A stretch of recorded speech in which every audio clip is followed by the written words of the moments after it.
Саламатсыздар ма, құрметті көрермендер? Бүгін осындай керемет бомбонерка жасап үйренетін боламыз. Шаблоннан бастап қағаз, пакет барлығы туралы айтып өтетін, бантигін қалай жасаймыз, барлығы туралы айтып өтетін боламын.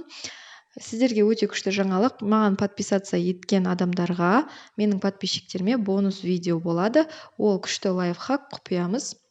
Соны көрсететін боламын. Маған тіркеліңіз, тіркелгеннен кейін видеоны YouTube каналды обновить етіңіз, немесе YouTube'дан шығып қайтып кірсеңіз, сізге сол видео менің каналымнан шығып тұратын болады. Міне осындай қылып распечатка жасап аламыз.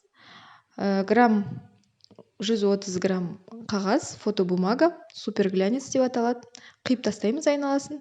Понигін қиып алдық, отдельно қағазда болды. Осындай пакет сатылады, 5 теңге тұрады бір штугы, 3 бұрышты. Немесе для запекания деген пакеттер болады, соған істесеңіз де болады негізі. Кейбіреулер солай істеп жатады. Мен осылай дайын түрін аламын. Басында сымы болады, сыммен айналдыра қоямын. Осылай осы обертканы айналдырасыз. Содан кейін карандаш клеймен клейлеңіз, желательно. Уақытыңызды алмайды, тез. Сосын міне осындай болып қолпылдап тұрса, пакетіңіз кішкентайлау болса, міндетті түрде регулировать етіп, айналасын қиып тастасаңыз болады. Келтіріп қиып аламыз айналасын. Пакетіміз мында кішкентай, оберткамызға қарағанда. Қиып тастағаннан кейін міне жабыстырып тастаймыз. Мен ыстық клеймен жабыстырып жатырмын, сіздер карандаш клеймен жабыстырыңыздар. Полностью басынан аяғына дейін жабыстырып шығамыз, күштілетіп. Мұнда міндетті түрде ыстық клей қолданатын боласыздар.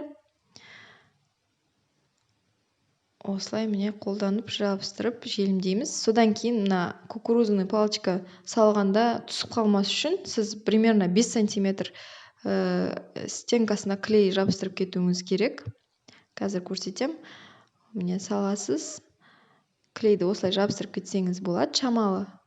Немесе двухсторонний скотч жабыстыра қойсаңыз да болады. Осылай міне, и все, осылай тұрып қалады. Бұл мынаны міндетті түрде желательно горячий клеймен клейлеңіз. Осындай атрибут, осындай заттарды солмен клейлеген жақсы болады. Конусообразный, сол себепті желім ұстағаны жақсы. Сосын бұны одан да әсемдеу ету үшін біз мұнда лента жабыстыратын боламыз. Қазір көрсетем бұл лентаны қалай жасағанымды. Міне стразымен әсемдедік. Содан кейін аяғы жіп-жіп болып тұрмас үшін қиып тастаймыз. Бір рет қиып өтейік. Осылай қиып өтеміз де ыстық клеймен міндетті түрде любой бантикті ыстық клеймен клейлеңіз. Міне көрсетіп өтейін. Бір пальчигіңізге алып айналдырасыз. Міне қайтадан көрсетем. Бір пальчигіңізге алып айналдырасыз да, екі пальчигіңізді айналдыра қоясыз, үстінен өтіп, астыға қарай итеріп жібересіз.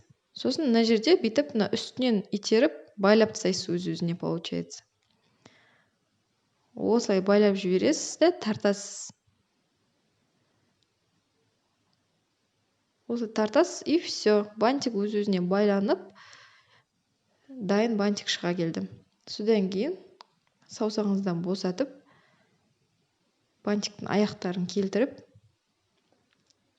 жабыстыра қоясыз. Бұл бантик істеуге маған 30 сантиметр лента және 2,5 сантиметр бұл бантиктің ені. Осындай әдемі бантик шығады. Енді міне мына бантигімізді клейлеп жіберейік. Хоп деп қойғанбыз и все.